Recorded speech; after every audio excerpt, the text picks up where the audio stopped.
చేస్తూ మీరందరూ బతుకుతున్నారు.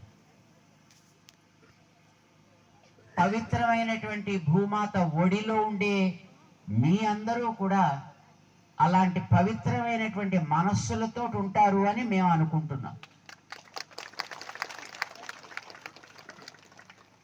కాలుష్యానికి దూరంగా, ప్రకృతికి దగ్గరగా సాగించే మీ జీవితాల్లో కావలసినటువంటి వనరులని ఈ ప్రకృతి మాత, ఈ భూమాత మీ అందరికీ కూడా పుష్కలంగా అందించాలి అని అనుకుంటుంది. ఎంతో పవిత్రమైనటువంటి తన వనరులని మీ అందరికీ కూడా అందించి మీరందరూ ఆరోగ్యంగా ఉంటే, మీరందరూ ఆనందంగా ఉంటే, మీ సంతోషాన్ని చూసి, మీ కుటుంబాల సంతోషాన్ని చూసి ప్రకృతి మాత పులకిస్తూ ఉంటుంది. అలా ఉండాలి అనేది మా కోరిక కూడా. అయితే సామాన్యమైనటువంటి సుఖాలకి, సామాన్యంగా ప్రజలందరూ కూడా అనుభవించేటటువంటి విలాసాలకి మీరు దూరంగా ఉంటారు. మీకు సినిమా హాల్స్ ఉండవు ఇక్కడ. ఏ రకమైనటువంటి పెద్ద పెద్ద షాపింగ్ మాల్స్ ఉండవు మీ దగ్గర. మీ దగ్గర చక్కగా పచ్చగా పలికేటటువంటి చెట్లు ఉంటాయి, అందంగా కూసే పక్షులు ఉంటాయి, ప్రేమతో సంచరించే పశువులు ఉంటాయి. మీకుండే సంపద ఇది. ఈ మధ్య కాలంలో కొంచెం మార్పు వచ్చింది అనుకోండి. ఎందుకంటే ఇదివరకు ఎప్పుడైనా దేవుడి దగ్గరికి వెళ్ళినా, ఎవరైనా పెద్దలు వచ్చినా ఇలా నమస్కారం పెట్టేవారు. ఇప్పుడు ఇలా పెడుతున్నారు.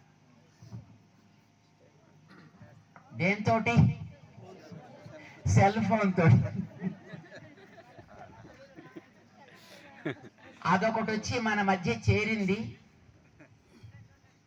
దానివల్ల మీరు ప్రపంచానికి దగ్గర అవుతున్నారు.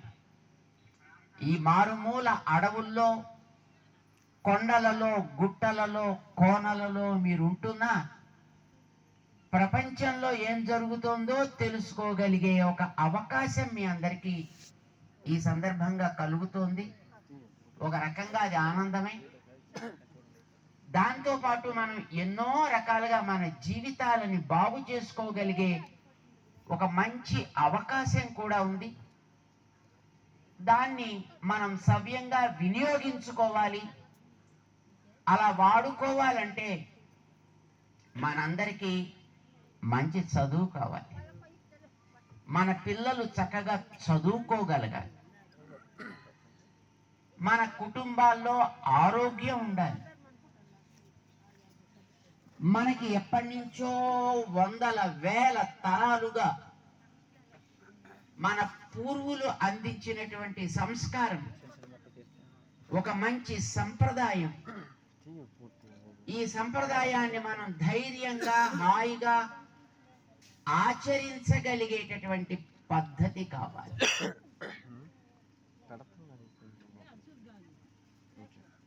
ఏదో ఎక్కడి నుంచో ఎవరో వచ్చి మన మీద ఆక్రమించేటటువంటి ప్రయత్నాలు జరగకూడదు.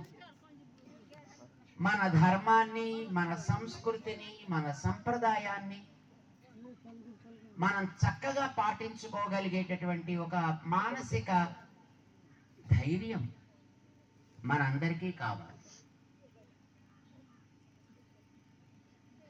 ఏ మూల జీవించిన మన పద్ధతులకి మనం మొదటి పీట వేసి వాటిని గౌరవిస్తూ, పాటిస్తూ 10 మందికి దాని గురించి మాట్లాడగలిగే అవకాశం కలగాలి. ఈ మారుమూల ప్రాంతాల్లో ఉండేటటువంటి మీరందరూ ఈ కొండలలో ఈ ప్రకృతి మాత సేవ చేస్తూ ఉండేటటువంటి మీ వల్ల మిగతా పట్టణాల్లో ఉండేటటువంటి వాతావరణం మంచిగా ఉండాలి. ఈ కొండల్లో వాతావరణం కలుషితం కాకూడదు. ఇక్కడ ఎంత పవిత్రంగా ఉంటే, ఇక్కడ ఎంత ప్రభావవంతంగా ఉంటే, మిగతా పట్టణాల్లో వాతావరణం అంత బాగుంటుంది. ఎందుకనంటే ఇక్కడ పెరిగే చెట్లు, ఇక్కడ సాగే నదులు, ఇక్కడి నుంచి పారేటటువంటి ప్రతి చుక్క పవిత్రంగా క్రింద భూభాగాలకు వెడితే ఆ ప్రాంతాలు ఆరోగ్యంగా ఉంటాయి.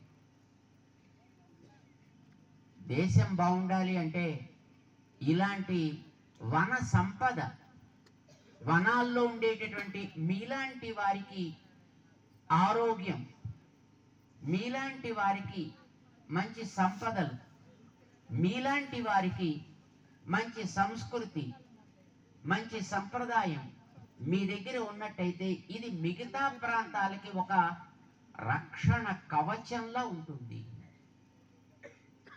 అది కావాలి.